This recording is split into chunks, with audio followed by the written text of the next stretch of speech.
Hello and welcome back to another video on the Wrestler's Way and to another edition of Smackdown Out of 10. Big show today. We've got everything happening with King and Queen of the Ring, or whatever the women's thing's called. Lots happening, and we're continuing to build up the show, which is, looking like a really stacked show. So let's get straight into it. Becky Lynch kicked off the season premiere with Bianca Belair and Sasha Banks signing the contract for Crown Jewel. An argument broke out before the three tables were flipped out.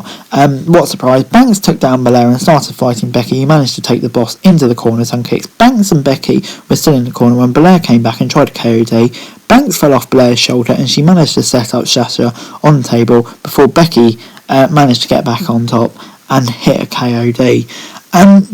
This was kind of your usual WWE contract signing. It's kind of the same old stuff. Before we got Rey Mysterio versus Sami Zayn. Zayn hit a big powerbomb early on for a near fall before Sami was sent outside, and Rey hit a dive with a Hurricane Rana to the outside. Rey was sent into the ring post and went down before Dominic hit a Hurricane Rana from the outside. Back on SmackDown, Rey got a near fall off a roll up before hitting a huge Hurricane Rana off the top rope. Rey set up for a 619, but Sami dodged it. Sami was about to finish the match when Dominic got on the ring for a distraction. Sami took advantage of the ref telling Dom to get out and rolled out Rey for the victory. Just kind of building up the tensions. It was a perfectly serviceable match. Allows Rey to go away for a bit. I'll give it a 6 out of 10. We then got a video package from Hit Row, SmackDown's latest call-up, with a recap. Seth Rollins was backstage and bragged about beating Edge last week, leaving him no choice to retaliate. Before we then got Selena Vega versus Toni Storm in the Queen's Crown. God almighty. Vega started off strong and hit a snapmare before Storm went up to the top rope and Zelina stopped her, hitting a big slam. Toni then went for a finisher, but Zelina countered the code red and picked up the big win. I'm going to give this a 4 out of 10. You booked Zelina Vega dreadfully, and then you just have her beat Toni Storm and totally buried her. This was dreadful. Roman Reigns was then out next with Heyman and the Usos on SmackDown. Roman told Heyman to come clean about helping Brock Lesnar become a free agent. Heyman said that he was faithful to Reigns and the bloodline, and that it would be stupid to betray him. Heyman said that Brock was trying to trick him before Reigns told Heyman to look into the camera and talk to Lesnar directly. If something were to happen to Paul, Roman said that he would protect him. Heyman gave his little speech before going down on his knees and handing Roman the Universal title as the segment came to a close. Kind of just a stopgap. I guess we're going to get a big moment next week. To be honest, really interested to see what it is. This is a really, really good storyline for the match, and only getting me more hyped to see what happens in the end. So this gets a summed up from me. Before it's then time for Liv Morgan versus Carmella in the Queen's Crown. Carmella had her mask on before the match. Liv took her down right away and Mella locked in a submission early on. Liv hit a modified code breaker for a near fall, but Carmella got her foot on the ropes to break the pin. On the apron, Carmella hung Liv up on the top rope before hitting a super kick and picking up a big victory. I'm going to give this a 5 out of 10.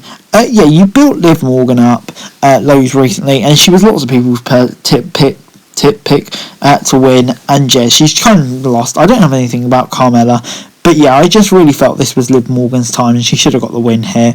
Really disappointed with the bookings of the Queen's Crown this week, to be honest. Before backstage, Mace told Caleb Braxton that he thought of the other superstars in the lockers as his prey.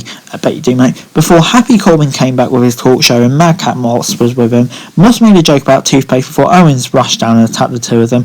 Moss and Corbin overpowered Owens and quickly sent him into the corner. Moss hit an inverted neckbreaker on him, and that was the end of the segment. It was a quick one of Corbin's little TV shows, there's so many of them, I've already forgotten the name. But it's fine, I suppose, it's perfectly savable.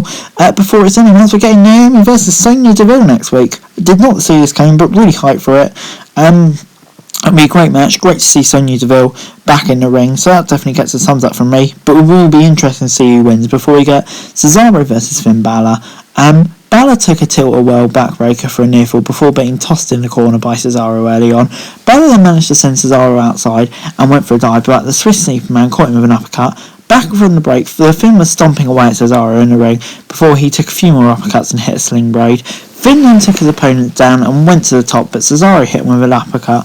The Swiss Cyborg then got a superplex for a near fall before locking in the crossface. Balor broke out and countered the swing before he hit a dive on Cesaro and hit the coup de grace for the victory. I'm going to give this a 7 out of 10.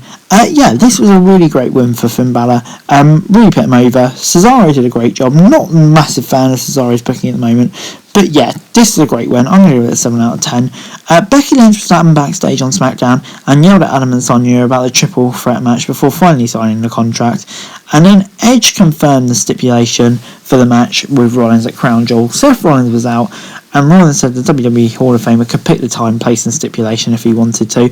Rollins said that Edge was disappointing all of his fans and called him a coward. Edge pulled up to the arena and made his way to the ring. Rollins ran out and got a steel chair but took a spear right away. Rollins was sent into the steel sets and in the ring post before Edge got the metal rod from the chair, but Rollins escaped before Edge could lock it in. Edge then went in the mic and did this really serious voice. It's kind of almost a parody at this point, I can't lie. And so it'll be Hell in a Cell. I mean, a Hell in a Cell match that's not a Hell in a Cell. Yeah, that's fine by me. This was an okay segment, but I'm looking forward to the Hell in a Cell match. Overall this week, SmackDown gets a 5.5 out of 10 from me. Can't lie, I wasn't a massive fan of this SmackDown, and it's mainly because of the booking in the women's division that annoyed me. I just felt like it could have been so much better, but the rest of the show is okay, but that did annoy me greatly on this episode of SmackDown. But anyway guys, that's it for the video. Thanks very much for watching. Remember to like, share, subscribe, remember your thoughts, comments down below, follow my Twitter, thanks very much for daily wrestling news. Thanks very much for watching, peace.